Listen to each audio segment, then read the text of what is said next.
Bismillahirrahmanirrahim. Mengawali hari dengan memuji Nabi Muhammad SAW.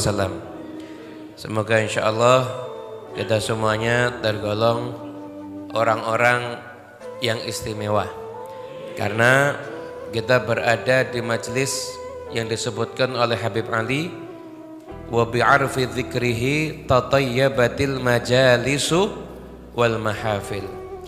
Dengan menyebut Nabi Muhammad SAW, maka majelis-majelis dan perkumpulan-perkumpulan itu akan menjadi indah, akan menjadi baik apabila di situ disebutkan Rasulullah SAW.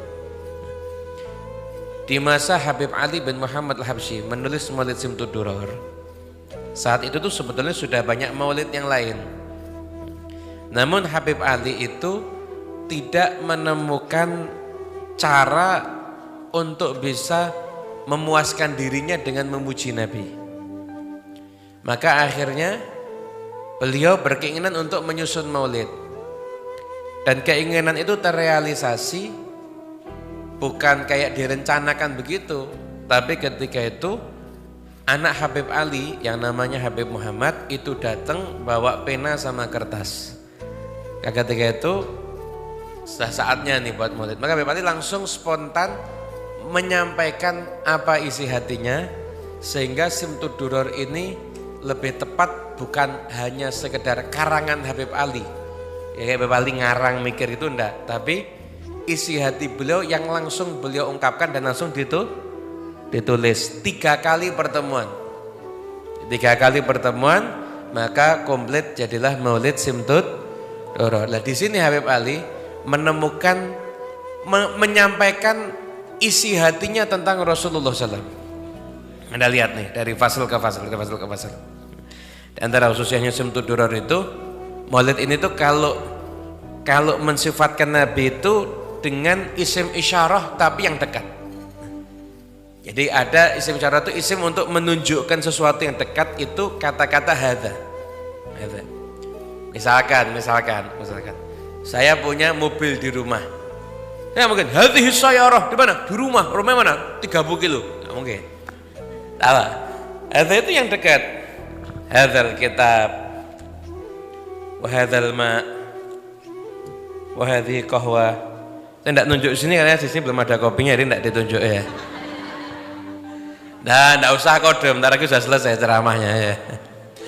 Satu saya dan tren kopinya. Itu hadza itu untuk isim isyarah tapi yang dekat itu hadza. Nah, isim tudor itu hadzal habib.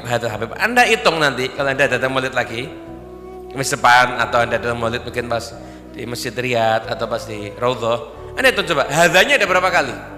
Tiap fasal ada hadzal habib terus.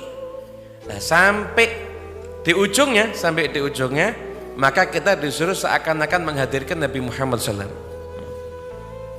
Fahasuna minni an umsika a'innatal aqlam fi hadzal maqam wa aqra as-salam ala sayyidil anam, assalamu alayka. Seakan-akan Nabi Muhammad itu di depan kita semuanya. Assalamu alayka ayuhan nabiyyu wa rahmatullahi barakatuh. Ucapan salam yang sama dengan yang disampaikan oleh Allah Ta'ala kepada Nabi Muhammad SAW di saat malam Isra wal Mi'raj. Orang kalau mau masuk rumah, dia ucapkan salam, baik di rumah ada orang, tidak ada orang, dan dia ucapkan salam ini, assalamu alayka ayyuhan nabi wa rahmatullahi wabarakatuh. Baca surat Al-Ikhlas, maka rezekinya lancar. Nah, tinggal nanti dilihat pulang ke rumah ingat apa enggak. Kalau ingat berarti memang bakat rezekinya lancar. Kalau enggak ingat berarti mungkin bakatnya melarat gitu. Semoga semuanya insyaallah bakatnya sugih insyaallah. Sugih yang berkah. Amin Allahumma amin. Hadirin Allah Ta'ala, itu sampai nanti pada bagian ketika Nabi Muhammad dibelah dadanya. Jadi kan ada ungkapan ulama kan macam-macam. Itu ada bagian setan, ada bagian ini. Ada lagi yang penceramah kurang pas. Nabi Muhammad dibersihkan hatinya. Loh, memangnya kotor? Bukan dibersihkan hatinya. Wa ma akhrajal amlaku min qalbihi adzan walakinnahum zaduhu tuhran ala tuhri. Tidaklah malaikat mengeluarkan sedikit pun kotoran dari hati Nabi Muhammad, akan tetapi menambahkan kesucian di atas kesucian. Ini baru puas Habib Ali muji Nabi Muhammad. Bukan ngambil kotoran atau bukan dibersihkan, tapi mengisi hati Nabi dengan ilmu hikmah di atas hati Nabi yang sudah penuh dengan ilmu dan hikmah. Itulah hakikat pembelahan dada Nabi Muhammad sallallahu alaihi wasallam. Hadirin yang dimuliakan Allah Ta'ala, terus fasal ke fasal sampai nanti ada fasal ketika mendapatkan wahyu, yaitu Iqra bismi rabbikal ladzi khalaq, terus seperti itu sampai akhirnya Ar-Rahmanu 'allamal Quran, khalaqal insana 'allamal bayan. Nah, al-insan yang dimaksud siapa? Wala syakka annahu sallallahu alaihi wasallam huwal insanul maqsudu bihadzat ta'lim min hadratir rahmanir rahim. Kemudian setelah itu juga fasal tentang mukjizat Nabi. Kita percaya tidak sama mukjizat Nabi? Nah, berarti kita orang beruntung. Kenapa? Karena orang-orang yang percaya dengan mukjizat Nabi, kebesaran Nabi Muhammad, itu orang yang sa'idah, beruntung. Wa ma'a dhuhuriha wa intisyariha sa'idah biha shadiquna minal mu'minin. Bersama dengan tersebarnya risalah Nabi, kenabian Nabi Muhammad, mukjizatnya Nabi Muhammad, sa'idah biha shadiquna minal mu'minin, maka beruntung dengan itu. Siapa yang beruntung? As-shadiquna minal mu'minin, orang yang mempercayai itu dari kalangan kaum mukminin. Terus ada yang rugi, ada wasyaqiya bihal mukadzibuna minal kafirina wal munafikin. Maka celaka orang yang nggak percaya dengan itu, yang mendustakan itu. Siapa? Orang kafir, terang-terangan dia itu tidak beragama Islam. Atau wal munafikin, orang-orang yang munafik, zahirnya Islam tapi hatinya tidak ada kepercayaan kepada Nabi Muhammad SAW. Ini kalau ada muslim nggak percaya Isra wal Mi'raj, takutnya termasuk wasyaqiyah biha nanti. Nauzubillah min. Karena itu disampaikan oleh Rasulullah sallallahu alaihi wa talaqqaha bit tasdiqi wat taslim kullu dzi qalbin salim.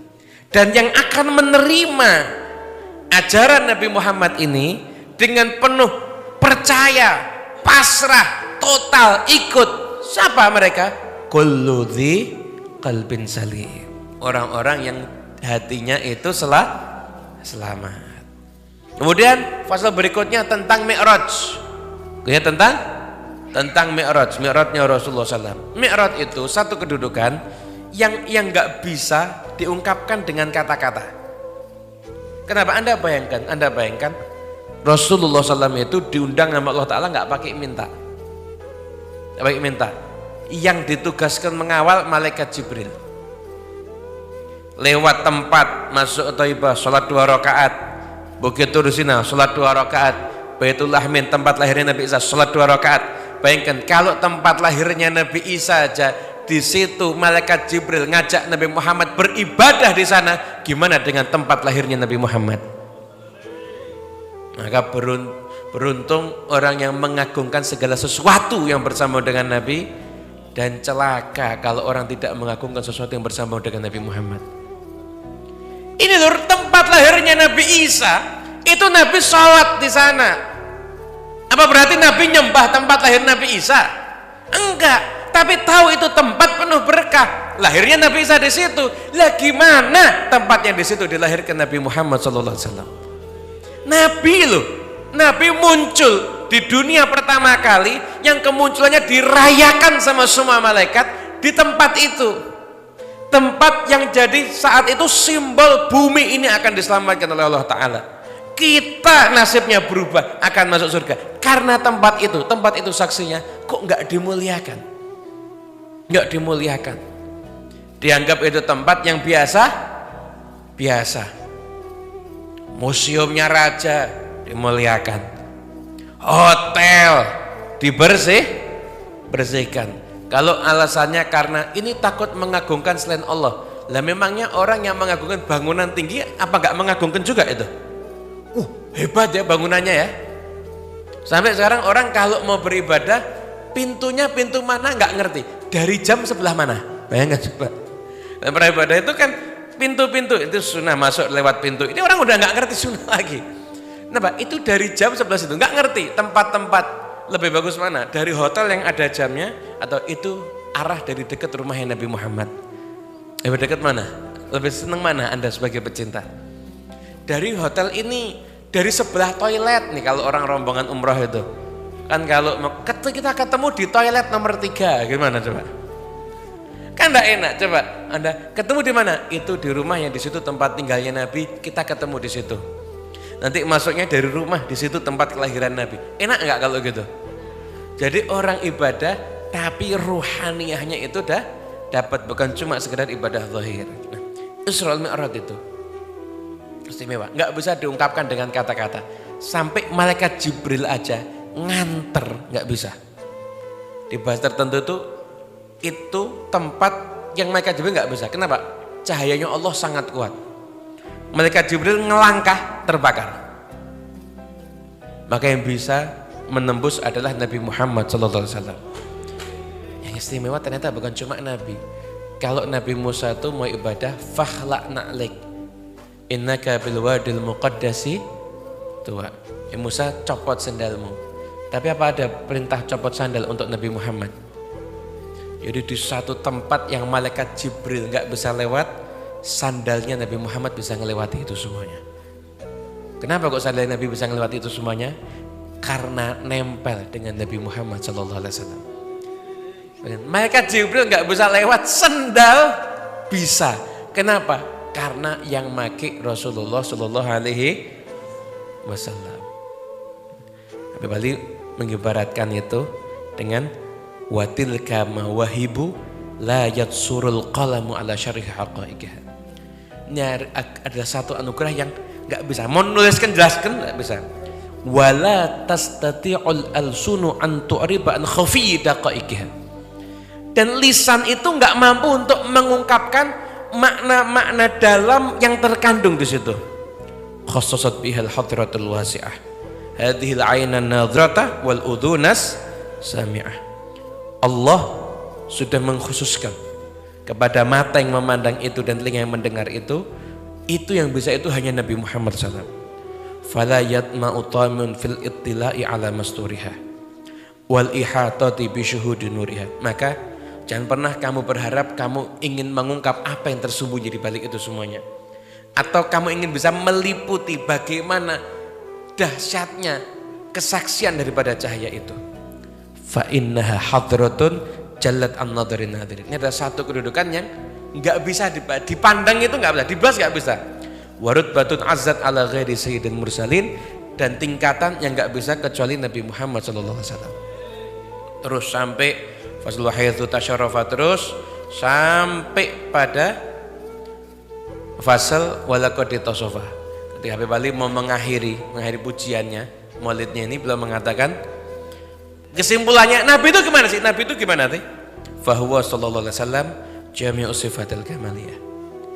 Maka Nabi Muhammad SAW mencakup seluruh sifat yang sempurna itu ada pada Nabi Muhammad. Wal munfaridi, tunggal satu-satunya, fi khalqihi, baik moralnya, akhlaknya, baik fisiknya. Khalqun itu fisik, khuluq itu akhlak moral. Maka satu-satunya orang yang fisiknya, moralnya bi asyrafi khususiyah, yang mendapatkan keistimewaan seperti itu. Fama min khuluqin fil bariyati mahmud illa wa huwa mutalaqan an zainil wujud. Tidaklah ada sesuatu yang terpuji dari manusia, kecerdasan, kesabaran, kedermawanan, apapun juga, kecuali dia mengambilnya dari sumbernya, yaitu Nabi Muhammad sallallahu alaihi wasallam. Dan kita semuanya insya Allah jadi orang yang dekat dengan Nabi. Dapat berkahnya Nabi insya Allah. Bayangkan sandal nempel aja Mi'raj. Padahal malaikat Jibril nggak bisa. Kalau Allah Ta'ala memerintahkan melepas sandal kayak Nabi Musa, bisa. Musa aja suruh melepas sandalnya, ya kan? Tapi Nabi Muhammad nggak disuruh melepas sandalnya. Nah, Pak, yang nempel sama Nabi langsung jadi mulia. Bersama Nabi langsung jadi mulia. Makanya kita juga sama, ayo tempelkan diri kita sama Nabi Muhammad. Tempelkan diri kita sama Nabi Muhammad. Maka seperti apapun kita akan otomatis menjadi mulia kalau kita nempel dengan Rasulullah Shallallahu Alaihi Wasallam. Karena kita ini kalau lihat diri kita amal kurang, akhlak kurang bagus. Tapi satu-satunya jalan keselamatan adalah ada yang kita ikuti yang bisa menghantarkan kita pada keselamatan. Itu Rasulullah Shallallahu Alaihi Wasallam. Kita di bulan Sya'ban. Bulan Sya'ban itu ada peristiwa perpindahan kiblat. Dari kiblat ke Baitul Maqdis, Masjidil Aqsa, pindah ke Masjidil Haram. Itu Allah Ta'ala ketika menyampaikan perpindahan kiblat, itu Allah Ta'ala mengungkapkan dalam Al-Quran, fala nuwalliyannaka qiblatan tardaha. Sungguh kami akan rubah engkau, geser engkau ke kiblat. Kiblat yang apa? Tardaha, yang engkau sukai. Di kiblat aja untuk kita sholat itu sesuai dengan seleranya Nabi Muhammad. Kiblat ini, sholat lo ini kan ngadep Allah. Kiblatnya harus sesuai dengan seleranya Nabi Muhammad SAW. Maka Anda kalau sekarang Anda sujud, sholat sujud sampai kepala retak, tapi ngadep ke Masjidil Aqsa, sholat Anda nggak sah. Kenapa? Bukan itu kiblatnya Nabi Muhammad. Tapi kiblatnya harus sama dengan Rasulullah SAW. Siti Aisyah sampai mengatakan apa? Ma'ara rabbaka illa yusari'u fi hawak. Aku nggak lihat Tuhanmu kecuali akan bergegas untuk mengabulkan keinginanmu. Itulah keutamaan Nabi kita, Nabi Muhammad Sallallahu Alaihi Wasallam. Insya Allah kita semuanya pagi hari ini tercatat jadi orang yang dekat dengan Nabi, mencintai, dan ya Rabb semoga kita juga dicintai oleh Nabi Muhammad Sallallahu Alaihi Wasallam. Amin amin ya Rabbal Alamin. Assalamualaikum warahmatullahi wabarakatuh.